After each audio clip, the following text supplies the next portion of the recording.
One Piece. This is One Piece chapter 1168, The Snows of Elbaf.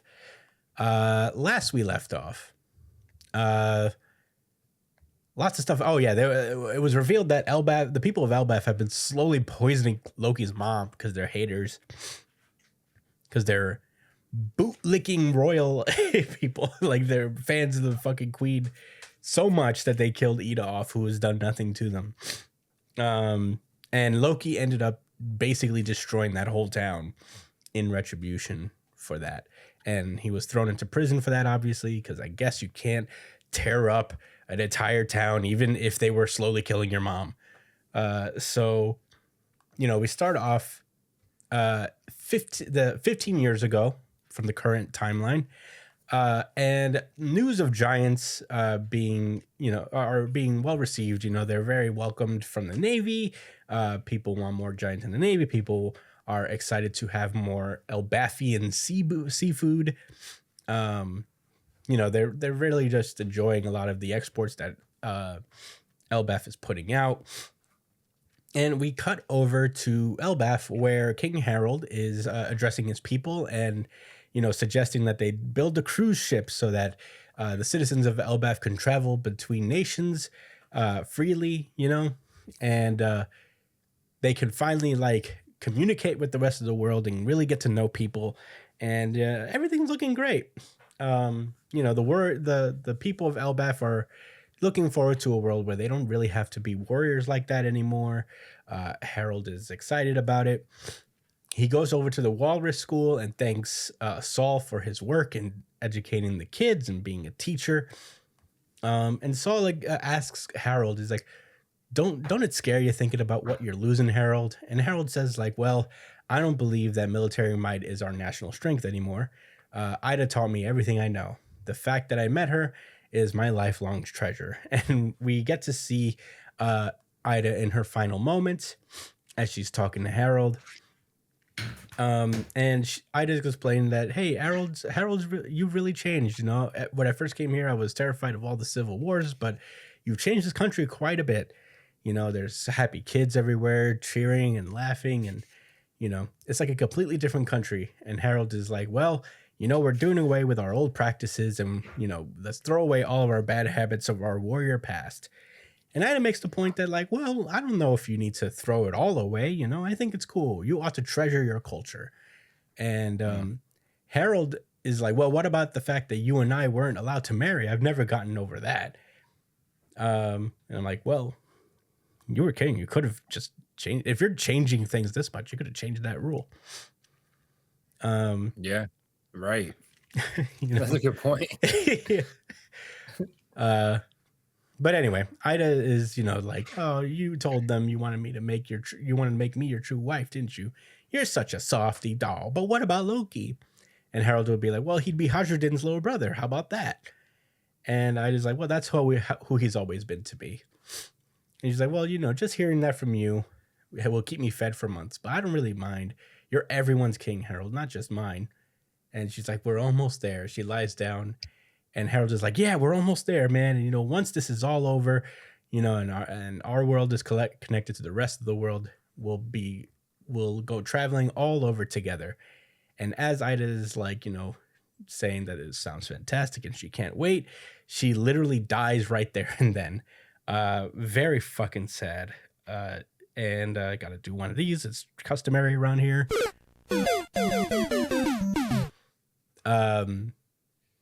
And very sad. But we then cut over to a year later at Marijois.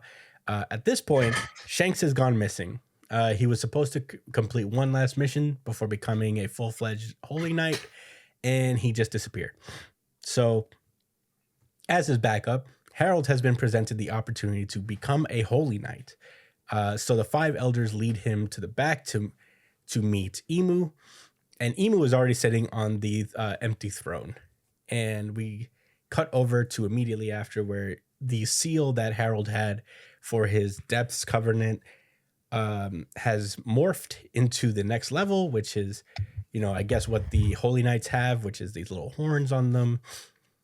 And the other elders are looking at him like, damn, now he's immortal. It chills the spine. You They know? all shook. Yeah.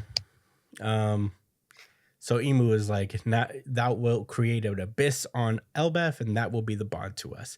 And then when that has been completed, thy wish it will be granted, and Elbaf will become welcomed among the world government's member nations. So yeah, it all worked out. And we see the pentagram, which is, I guess, what the abyss is, on the floor of the Elbaf castle, of the Arust castle, where Harald sits. And Harald is like, what did you say? And Emo's like, yeah, I'm going to need you to take all your people and turn them into a giant fleet. And Harold's like, wait, no, that's the opposite of what I wanted to do. And Emu's like, I don't care. And then they just force Harold to move because I guess Emu can control whoever has that seal on them. And you're like, you said that history would be atoned for. You said that you would be a slave. And he said, only me, though, not my people. And he's like, you can't fix all of history yourself. You can't atone for yourself. All of Elbaf will do that shit. You know, they explain that, Emu explains that those who have accepted the Depths Covenant are given immortality and strength, but they must obey orders. So, you know, you can't do shit about it, homie. You've been taken. GG. Yeah, it's rough times for you. And Harold is just thinking to himself, like, there was never any intent to bring us into the circle of the world. Were you planning to make Elbaf, the warriors of Elbaf, your slaves? Duh. Yeah. Yes. The doy. The doy. So yeah. Harold hangs on to one of the pillars of his castle, and he commands his soldiers to chain him to it and to summon Chief Jarul and Hajrudin and Loki. Hajrudin at this time is out at sea, and Loki is in the cell. And Harold insists that they release him and bring him to the castle. And the chapter ends with Loki and Jarul being summoned, and that is where this chapter ends. Wow. Josh, what did you think of One Piece chapter 1168? 1168. Wow. That's One Piece, man.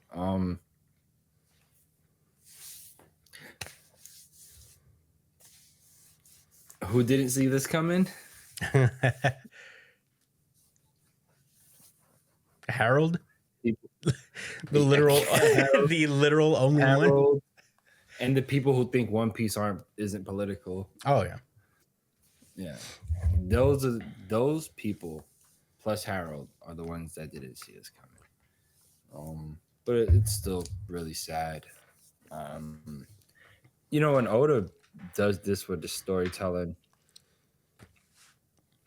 sometimes I don't know if there's maybe a little bit more layers to this that I'm not thinking about, or do I just take this at face value? And what I'm talking about is like this guy wanted to make amends for what his race did because they used to be, you know, a war-bound nation that fucked over a lot of people and everyone's scared of the giants.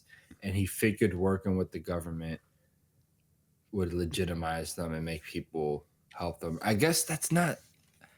Yeah, right. So I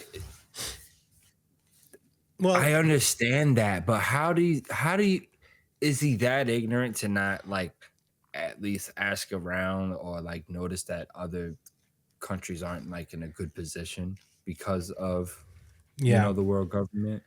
Yeah, there's a concept out there, and you've probably heard it before, but the idea of leopards eating my face. I didn't know the leopard. That's kind of what this is an example of. I think Harold is such a character that's filled with a lot of shame for not just what the giants of the past did, but what he was. You know, he was once a brash and, you know, violent giant, and you know, he wanted so desperately to just kind of like atone for that it kind of blinded him to everything else. and he just like kind of fell for it. And I think like it's one of those things that is so simple about our world is that sometimes it's not even such a grand conspiracy. It's just some people believe wholeheartedly Mm. in things, and they're just like fooled by something. You know, uh, yeah, it's crazy. But yeah, you could continue your thoughts. No, that was really well said, actually, Chris. I think maybe I didn't really think about it in that way because I was just so annoyed It is very about annoying. Harold. You know what I mean? Uh, like, come on, bro. All the people that actually gave a fuck about you was like, you don't got to do all of that. I don't know about this, buddy. And he was brash. He meant well, and he was a wise and kind king that got taken advantage of. Um, because centralizing power to one source shouldn't be a thing, and people in the world of One Piece already kind of know that. That's why Mm, Emu's a secret. yeah, for real. No, it's exactly true. A secret schemer. I hope Emu's on Death Battle one day and they get fucking smoked. I don't give a fuck what it does to the power scaling of One Piece's universe. As long as Emu gets buried, Yeah. that's fine. Please, Dr. Manhattan, do it. Anyway, I don't really have much else to say about the chapter itself. I mean, I felt really bad about, you know, not Jenny. What's the Ida? Ida. Ida? Ida, Idaho? Ida. I don't know how All you right, really Ida. pronounce it, but Yeah.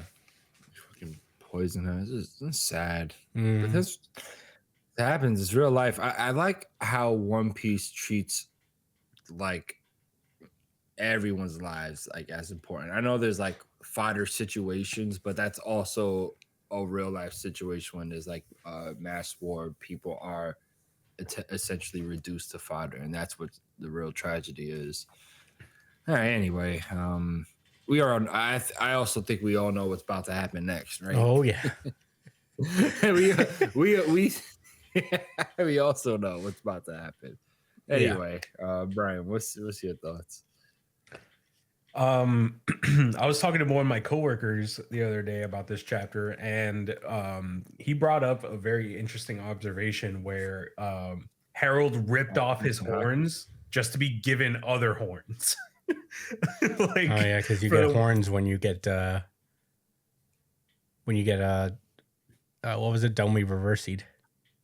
yeah, and it's just like at the end of the day, Harold's horns weren't the true evil. The true evil gave him like the actual devil's horns. Yeah. So it's just I don't know, kind of like another slap to the face to Harold and his morals. The fact that he was made to believe that his horns were like symbolic of evil, when in actuality he was like kind of digging himself into an even deeper hole, like and sending himself straight to hell Mm, by kind of abandoning who he was, you know.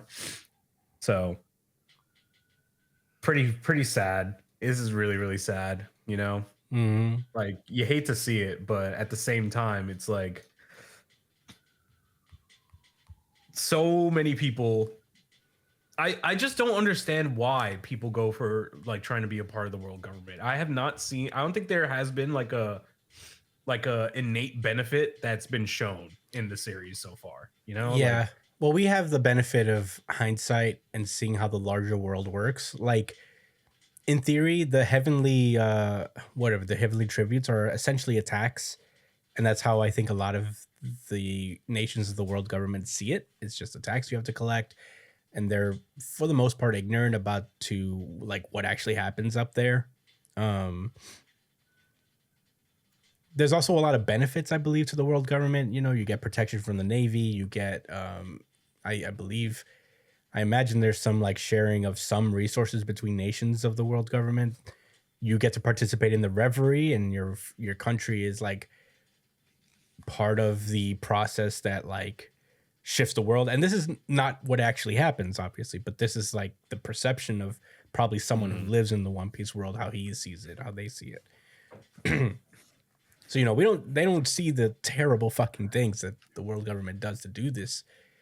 But yeah, it is, you know, much like a lot of people, they probably just don't think enough about it. You know, they're just like trying to live their days, trying to not get pillaged by pirates, you know, and just live peacefully. But yeah, I think that's the whole thing. There's a lot of layers as to why how these governments work, you know. But sorry, Brad, you can continue on. No, I didn't have much else to say after that. It's just I do understand why rocks had to fit into into this series, like into this flashback though, Mm. because they're both like him and Harold are like two sides of the same coin, essentially, where it's like, you know, rocks went against the world government, and Harold tried to be a part of it, and still at the end of the day, both of them got fucked over Mm-hmm. for their involvement with it. So it's like if you're ignorant, you'll be. It's like if you're blissfully ignorant and you don't interact with them at all. At the end of the day, like you just don't notice like the things that are happening in the grand scheme of it, you know? And I guess it's kind of similar to how things are in real life, where it's like the more involved you get with like the darkness in the world, the more you're likely to get bit. It's true. And goddamn, this is just so sad. But those are my thoughts.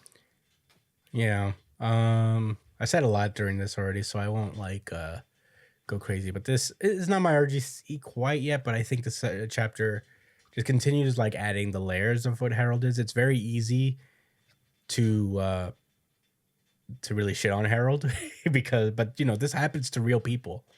You know, the like the idea of, you know, just being very optimistic in your government, or even like believing that they wouldn't hurt you when, you know, they definitely would, you know, if you don't have value to them, or if you have value to them that they want, but you're not going to give it to them in the way they want, you know. And Harold is just like someone who was just blinded by it and really wanted to make a change, and was so desperate to make a change that he steamed too full ahead. You know, he had too much. He put the burden too much on himself to change everything unilaterally, and it was a real bummer to see. But He made a bet. he made a and, bet, you know, lost hard. and you know. If Oh, sorry. go ahead. No, if you think about it, like Elbaf has been like isolationist forever, so they don't really even know the government like that. You know, as far as they know, it's kind of like a Little Mermaid type situation where you're like, you just want to be part of that world. You know, you just want to. It really is that world. Harold is just like on a rock, letting the waves crash behind him. You can have my horns. Yeah, and you want to I feel like he wants to change the perception of his people. There was a lot of fear behind the giants, obviously, in the world, and you know, at a certain point, you're like, well, you know, we're more than that, and I want to show the world that, and the only way to do that is to prove that we can live amongst them and be part of the greater society, you know. But yeah, it's a whole lot of shit, man. It's really brutal. And people get their faces eaten by leopards every day, especially in this country. So yeah, they sure do. They sure do. Yeah, I actually do want to add on to that. And first of all, I just kind of, it's not really a rebuttal, but I want to add on also to what Brian mentioned about like how important rocks being added to this backstory is, like in the realization of that, like at this point.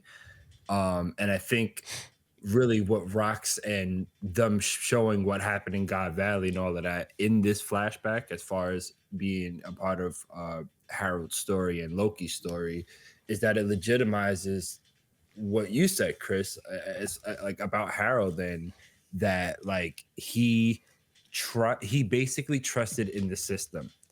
Like he had a goal in mind. that was just and right. I don't think any of us feel like, it's like you said, it's like it's easy to clown on him because like, you fucking gave yourself over to emu dumbass. But like, but like he again, like he had no context. You're right. Not only have they been isolationists, but like he sees that there is legitimacy through the world government with the other countries that he craved. You know what I mean? So it again, like coming back to Rocks and them having a relationship, right? He wasn't just somebody he heard things about, heard stories about his like exploits. He was somebody he met, had conversations with, and actually befriended him, right? Mm-hmm. They were like homies. And he told them, yo, don't fuck with the world government. They do this, they do that, they do that. And he didn't want to listen to him. And he said he trusted in the system, right? Which is perceived to actually work for them, which we know it absolutely does not. It is built to serve the purpose of a very select few. So I actually, I think when I gave my thoughts at first, I was wondering, like, all right, like on the face value, like there's something being said, but maybe is there layers to it? And that's it. That was the layers, This was a deep, I think, political message about like the structures that govern us. Mm-hmm.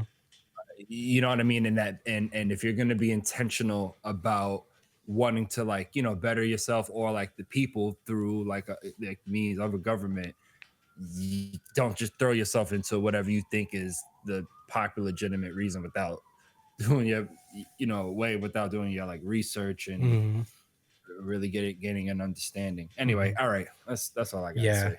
And one last thing, the sad part about Mhm. it is that it was working.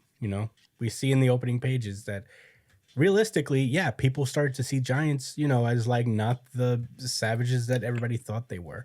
That they had a culture and they have cuisine and they have a value to add Mhm. to the world. And that's the sad part. But the problem is that Harold just gave away too much for that much, for like just the idea of acceptance. It's like Saul said in the beginning, he's like, aren't you scared about what you're giving up, essentially? Like what you're tossing aside is like what we had is just like, the idea of just like surrendering too much of who you are and that's why the Giants in theory are getting pushed around today, is that Harold has like just given away too much. He's like pushed it too far. He's swung the pendulum a little too far in the opposite direction. But yeah, that's it. You were going to say something, Josh?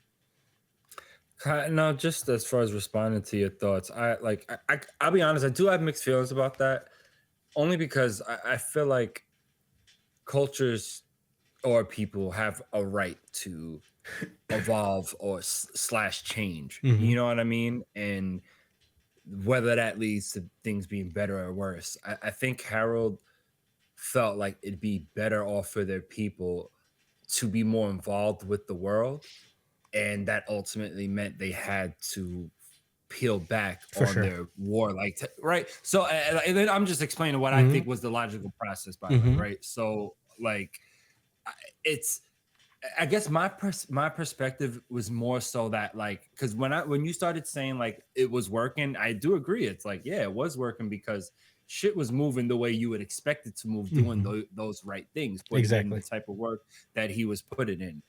Unfortunately, because of the system that he relied on, it again, like, not to repeat myself, but it serves a purpose of ultimately one person, and because that's the case, it was allowed to be completely, after all of that work was put in, was about to be flipped just like that. He was about to turn them into a tyrant king again, make them all mad warlike, make them vicious, where they wasn't going to be sharing their culture with people anyway. It was going to be all about fighting. Yeah. That was going to be their future. So that's just I think we're saying the same thing. Like everything was good until everything was good, but it actually wasn't, because it's really not.